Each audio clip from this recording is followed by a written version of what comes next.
Hello students, welcome to the class. तो पिछली class में हम क्वेश्चन नंबर 14 तक कर चुके थे। अभी हमें क्वेश्चन नंबर 15 करना है। चलिए देखते हैं इस प्रॉब्लम को। For what value of n are the nth terms of APs 63, 65, 67 and so on and 3, 10, 17 and so on equal. देखिए आपको बोला गया है, आपको दो APs दी गई हैं। फर्स्ट AP है 63, 65, 67 एंड सो ऑन, और जो दूसरी AP दे दी गई है वो है 3, 10, 17 एंड सो ऑन। दो APs दी हुई हैं। इस AP का जो फर्स्ट टर्म है ये 63 है, और इस AP का जो फर्स्ट टर्म है वो 3 है। इस AP का जो डिफरेंस है वो 2 है। 65 माइनस 63 2 मिलेगा आपको, 67 माइनस 65 2 मिलेगा आपको।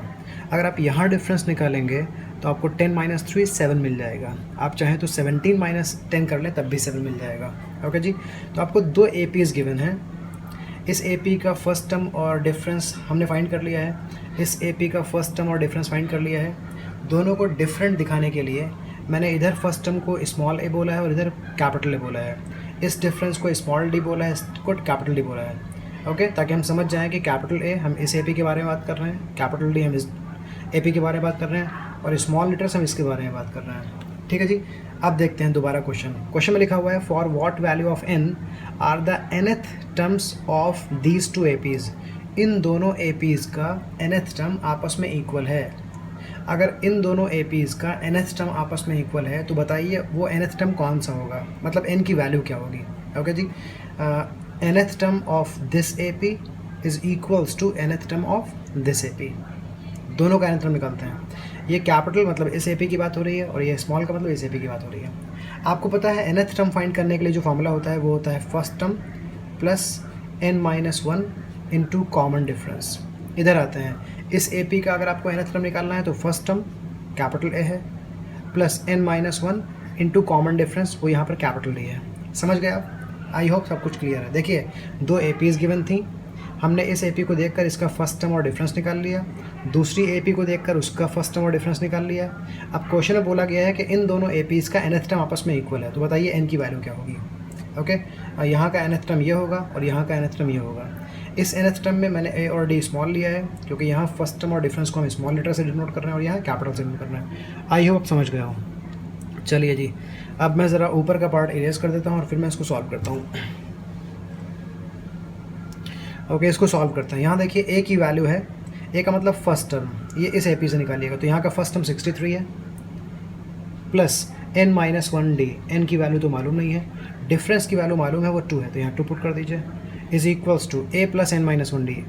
यहाँ A का मतलब 3 है प्लस n-1, और डिफरेंस यहाँ पर 7 है। इसी को सॉल्व करना है और आपको n की वैल्यू मिल जाएगी। आप लिखिए 63 प्लस 2 ने n को मल्टीप्लाई किया, 2 ने -1 को मल्टीप्लाई किया, 3 plus 7 into n and 7 into -1।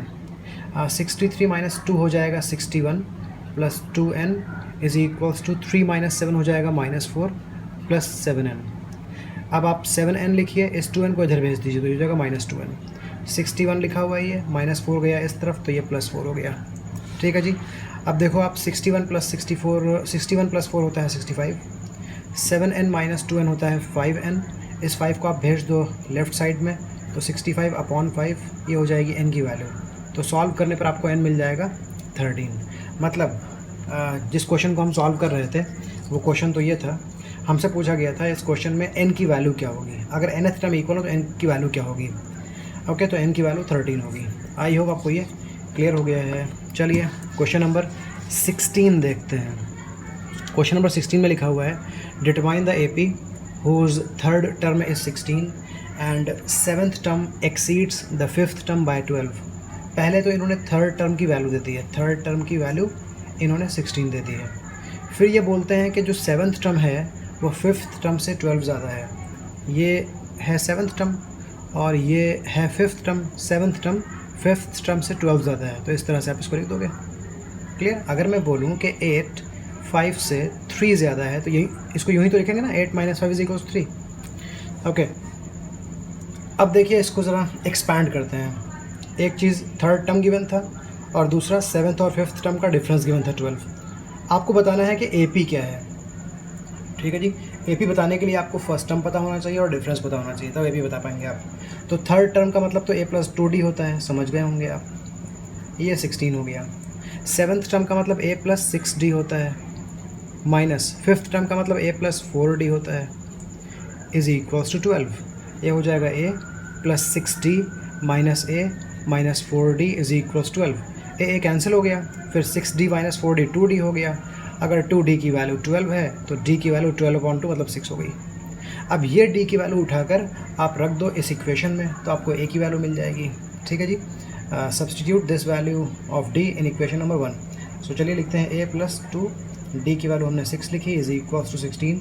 तो a की वैल्यू हो जाएगी 16 और ये है 12 उधर जाएगा, सब्ट्रैक्ट होगा तो a की वैल्यू मिल जाएगी 4। तो आपने देखा a की वैल्यू है 4 और d की वैल्यू है 6। आपको a भी बतानी है। ए पी बताने के लिए आपको first term, second term, third term, कुछ टर्म्स बताने होंगे, आप ए पी लिख दोगे।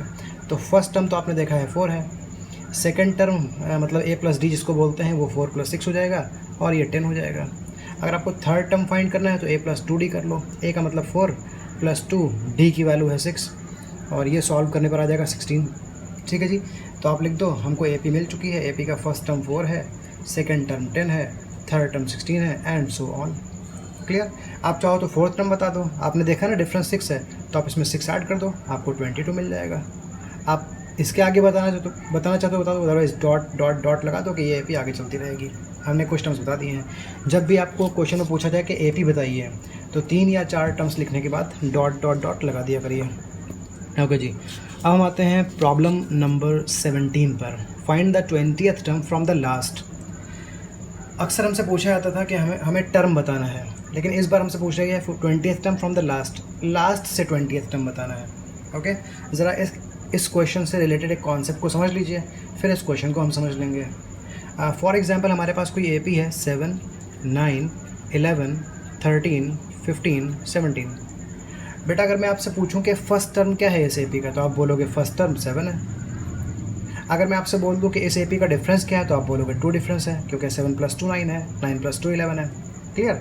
लेकिन अगर इसी AP को आप उल्टा देखना शुरू कर दो, आप AP को इधर से मत देखो, राइट साइड से देखो, तब आपके लिए जो लास्ट है ना यही फर्स्ट टर्म बन जाएगा। जो लास्ट टर्म है वही फर्स्ट टर्म हो जाएगा। आप इसको फर्स्ट, इसको सेकंड, इसको थर्ड, इसको फोर्थ मान रहे हो। इन्होंने बोला है ना लास्ट टर्म से ढूंढिए 20th टर्म, तो हम ज़रा समझ रहे हैं कि लास्ट टर्म से कैसे देखी जाती है AP। तो लास्ट टर्म से अगर देखोगे AP को तो लास्ट टर्म फर्स्ट टर्म बन जाएगा। और डिफरेंस क्या होगा, देखिए डिफरेंस बदल जाएगा। पहले तो डिफरेंस 2 था, 7 + 2 9, 9 + 2 11, लेकिन यहाँ डिफरेंस देखें तो -2 हो चुका होगा, साइन बदल चुका होगा। 7 - 2 15 होता है, 15 - 2 13 होता है। तो जो भी डिफरेंस लेफ़्ट से राइट जाने पर होता था उसका जस्ट ऑपोजिट मतलब साइन चेंज हो जाता है अगर हम राइट टू लेफ़्ट चलेंगे। तो थोड़ा बहुत कॉन्सेप्ट समझ चुके हैं, अब इस क्वेश्चन को हम सॉल्व कर सकते हैं। ओके, देख लीजिए AP क्या गिवन है। इस क्वेश्चन में AP गिवन है 3, 8, 13 डॉट डॉट डॉट। क्लियर। और लास्ट में लिखा हुआ है 253। AP का फर्स्ट टर्म गिवन है, सेकंड टर्म गिवन है, थर्ड टर्म गिवन है, लास्ट टर्म गिवन है। ठीक है जी। अगर आपको AP लास्ट से देखनी है तो आपको फर्स्ट टर्म की नहीं लास्ट टर्म की ज़रूरत होती है। लास्ट टर्म की ज़रूरत होती है। लास्ट टर्म है 253। देखिए अगर आपको nth टर्म फाइंड करना हो तो nth टर्म फाइंड करने के लिए फॉर्मूला होता है a + n - 1d। लेकिन अगर यही nth टर्म आपको लास्ट से देखना है तो फिर ये हमारा फर्स्ट टर्म हो जाएगा। तो यहाँ पर हम a की जगह l लिख देते हैं। अगर ये nth टर्म फ्रॉम लास्ट है तो फिर हम क्या करेंगे, यहाँ पर l लिखेंगे +n - 1 और फिर ये डिफरेंस क्या हो जाएगा, माइनस डिफरेंस हो जाएगा। क्योंकि अगर इस तरफ से डिफरेंस d है तो उस तरफ से डिफरेंस -d होता है। आई होप ये पूरी तरह से आपको क्लियर हो चुका है। ठीक है जी। ओके, तो इस AP में लास्ट टर्म है 253 और इस AP का डिफरेंस कितना है, डिफरेंस है 5, 8 - 3 5, 30 - 8 5 है। हालांकि हम 5 नहीं -5 यूज़ करेंगे।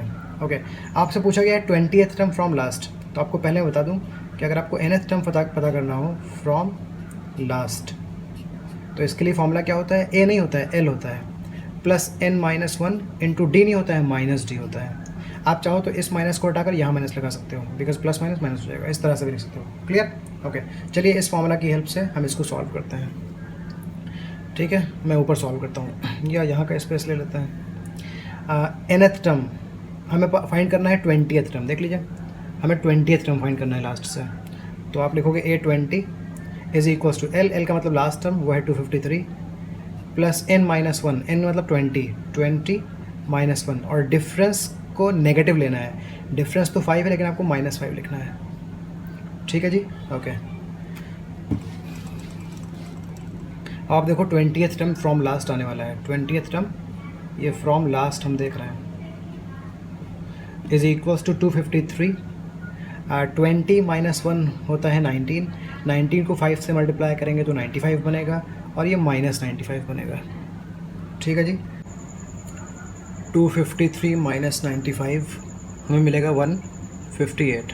सो ये है nth term from the last, जो हमें AP दी गई थी उस AP का ये nth टर्म है, और ये लास्ट से nth टर्म है। आई होप ये क्लियर हो गया है। चलिए ठीक है, अब याद रखिएगा कि किसी भी AP का अगर आप nth टर्म फाइंड कर रहे हो, सो वो nth टर्म के लिए जो फॉर्मूला A प्लस n-1D होता है, जो आपने पहले याद किया था। लेकिन अगर वही nth टर्म आप लास्ट से पता कर रहे हैं, स्टार्टिंग से नहीं पता कर रहे हैं, तो फिर फॉर्मूला हो जाएगा L माइनस n-1D। ये जो डिफरेंस नेगेटिव होना था उसका मैंने साइन यहाँ पर लिख दिया है। ठीक है जी, आई होप आपको ये क्लियर हो गया है। चलिए ठीक है, तो इस क्वेश्चन को तो हमने कर दिया। अब आते हैं क्वेश्चन नंबर 18 पर। क्वेश्चन नंबर 18 में देखिए, the sum of the 4th and 8th terms of an AP is 24।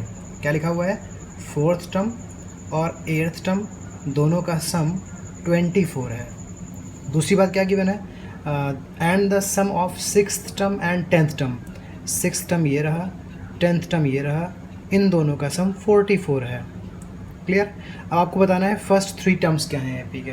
तो चलिए पहले इन दो इक्वेशंस की हेल्प से हम पता कर लेते हैं फर्स्ट टर्म और डिफरेंस, देन हम फर्स्ट 3 टर्म्स बता देंगे AP के। तो देखिए 4th टर्म का मतलब तो A प्लस 3D होता है, और 8th टर्म का मतलब A प्लस 7D होता है। Now A plus A becomes 2A, 3D plus 7D becomes 10D, and this is equals to 24। इधर देखें, 6th टर्म को आप A प्लस 5D लिख सकते हैं, 10th टर्म को आप A प्लस 9D लिख सकते हैं। It is equals to 44। A plus A हो जाएगा 2A, 5D प्लस 9D हो जाएगा 14D, is equals to 44। So this is equation number 1, this is equation number 2। इन दोनों को साइमल्टेनियसली सॉल्व करने से आपको A और D की वैल्यू मिल जाएगी। तो आप देखें जो फर्स्ट इक्वेशन है वो है 2A plus 10D is equals to 24, और जो सेकेंड इक्वेशन है वो है 2A plus 14D is equals to 44। इन इक्वेशंस को सब्ट्रैक्ट कर देते हैं हम, ऑन सब्ट्रैक्शन साइन चेंज करना पड़ेगा, ये दोनों कैंसिल हो जाएंगे। 10D माइनस 4D होता है -4D, -4D की वैल्यू -20 आ जाएगी, तो D की वैल्यू आपको 5 मिल जाएगी। ओके, आपको D की वैल्यू 5 मिल चुकी है। अब आप D की वैल्यू उठाकर इक्वेशन 1 या इक्वेशन 2 कहीं पुट कर दीजिए, आपको A की वैल्यू मिल जाएगी। चलिए हम D की वैल्यू को उठाकर इक्वेशन नंबर 1 में पुट कर देते हैं। तो 2 लिखिए, A लिखिए प्लस 10, और D की वैल्यू 5 लिख दीजिए। It is equals to 24। तो 2A की वैल्यू हो जाएगी 24, ये 50 जाएगा राइट साइड में तो -50 हो जाएगा। A की वैल्यू हो जाएगी -26/2, मतलब ये -13 हो जाएगा। तो आपने देखा A की वैल्यू आ चुकी है -13, और D की वैल्यू आई थी 5। अब आपसे पूछा गया है फर्स्ट 3 टर्म्स क्या होंगे AP के। तो फर्स्ट 3 टर्म्स मतलब आपको फर्स्ट टर्म बताना है, सेकेंड टर्म बताना है, और थर्ड टर्म बताना है। आप जानते होंगे फर्स्ट टर्म तो -13 है, और सेकेंड टर्म को हम A प्लस D बोलते हैं। A की वैल्यू मालूम है, D की वैल्यू मालूम है, तो ये मिल गया हमें सेकेंड टर्म। थर्ड टर्म का मतलब A प्लस 2D होता है, A की वैल्यू मालूम है हमें, प्लस 2D, तो 2 लिखेंगे और डिफरेंस लिख देंगे। ये हो जाएगा -13 प्लस 10 विच इज़ -3। तो आपने इस AP के फर्स्ट 3 टर्म्स फाइंड कर लिए हैं, first term, second term, third term. ठीक है जी, okay. So this is the answer, I hope it is clear. चलिए अब चलते हैं क्वेश्चन नंबर 19 पर, और हम बात करते हैं सुब्बा राव से। जानते हैं आप लोग सुब्बा राव को? नहीं जानते हैं? मिलियन से। Subba Rao started work in 1995 at an annual salary of 5,000 and received an increment of ₹200 each year. In which year did his income reach ₹7,000? Subba Rao ने 1995 में स्टार्ट किया था वर्क करना, और उनकी एनुअल सैलरी ₹5,000 थी।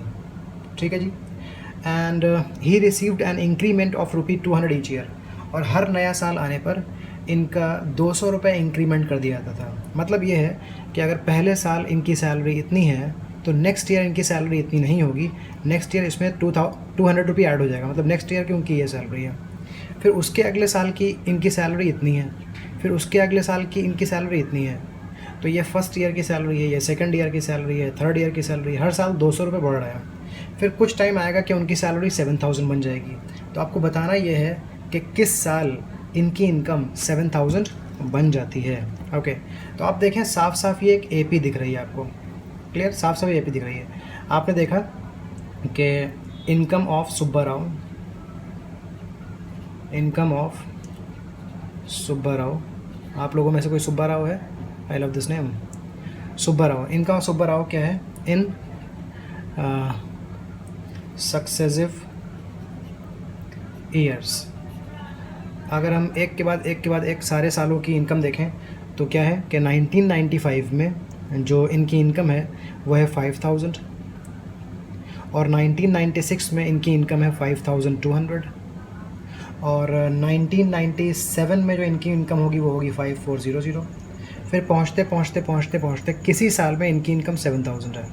देख लीजिए, इन्होंने 1995 में स्टार्ट किया है और उस साल की इनकम 5000 गिवन है, और हर साल इनकम बढ़ भी जाती है 200 रुपये। इसका मतलब ये 1995 की सैलरी है और ये 1996 की सैलरी है, ये 1997 की सैलरी है। आपको बताना ये है, जो बढ़ते बढ़ते ये हो गया ना, तो ये किस साल की सैलरी है।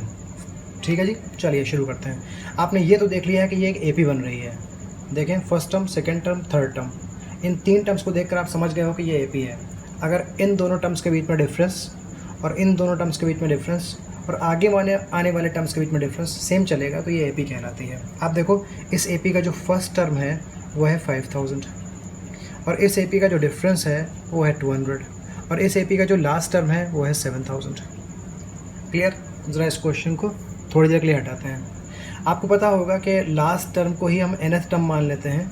अगर आपको ये ना पता हो तो ये कौन सा टर्म है तो उसको nth टर्म मान लेते हैं। तो लास्ट टर्म को हमने nth टर्म मान लिया है, और nth टर्म फाइंड करने की वैल्यू होती है a + n-1d। क्लियर? अब आप क्या करो, l की जगह पर 7000 लिख दो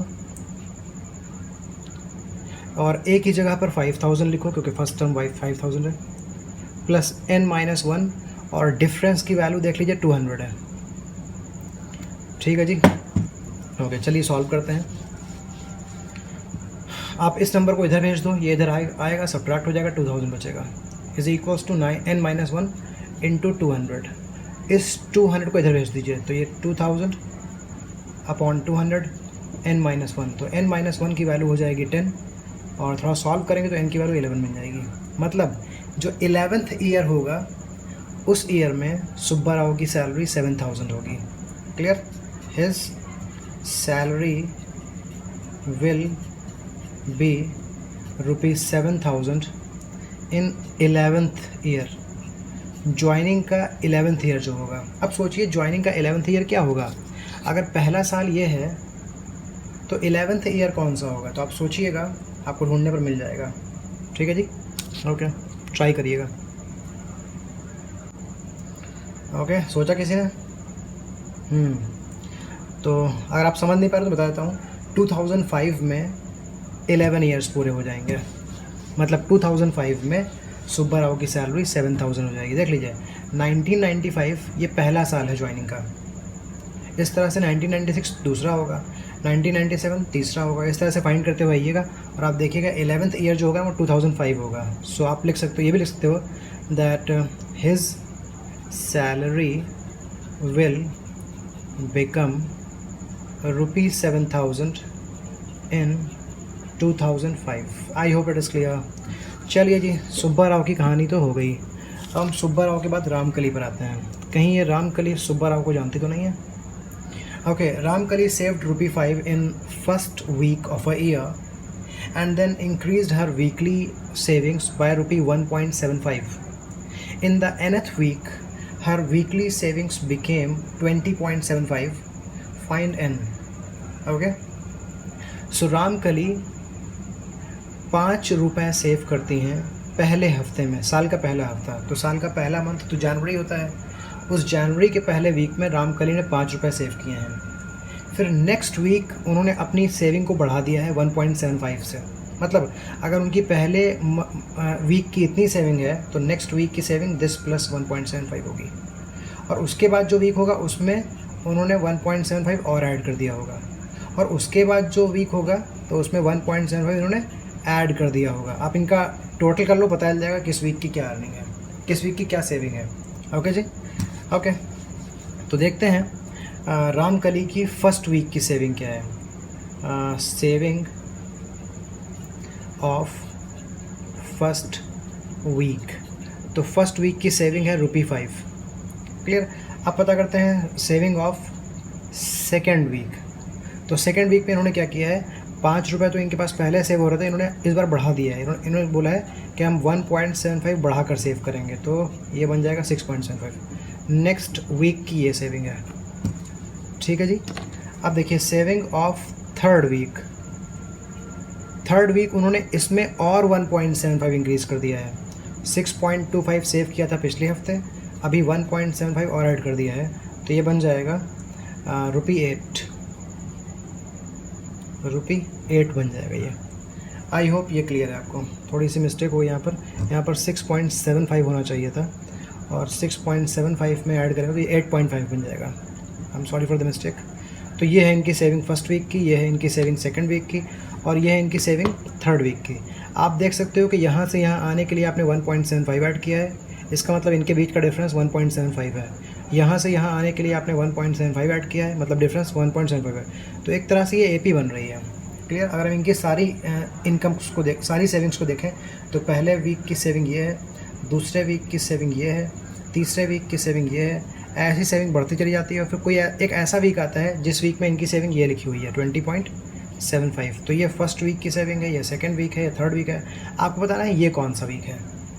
ओके, तो आपने इसमें देख लिया कि ये AP है, प्लस इस AP का जो फर्स्ट टर्म है वो 5 है, और इस AP का जो डिफरेंस है वो 1.75 है, और इस AP का जो लास्ट टर्म है वो 20.75 है। बस बताना ये है कि ये लास्ट टर्म कौन सा टर्म है, क्या ये 10वां वीक है, क्या ये 20वां वीक है, या कौन सा वीक है ये। ओके, तो चलिए हम इस लास्ट टर्म को मान लेते हैं कि ये nth टर्म है। nth टर्म मतलब nth टर्म की वैल्यू गिवन है 20.75। अब nth टर्म को फाइंड करने के लिए तो हम a + n-1d करते हैं। ये 20.75 है, a की वैल्यू 5 गिवन है, प्लस n-1 डिफरेंस की वैल्यू 1.75 गिवन है, इज इक्वल्स टू 20.75। जल्दी ही पता चल जाएगा कि n की वैल्यू क्या है। इस 5 को उधर भेज दीजिए, ये 5 उधर जाएगा, 20 से सब्ट्रैक्ट होगा, 15.75 बचेगा। क्लियर। ओके, इसके बाद n-1 इंटू 1.75, तो n-1 1.75 n-1 को मल्टीप्लाई कर रहा है। अगर आप इसको उधर भेज दो तो ये डिवाइड कर देगा, 15.75 अपॉन 1.75। ठीक है जी। चलिए रफ में चलकर इनको पहले सिंप्लीफाई कर लेते हैं, इनको डिवाइड कर लेते हैं।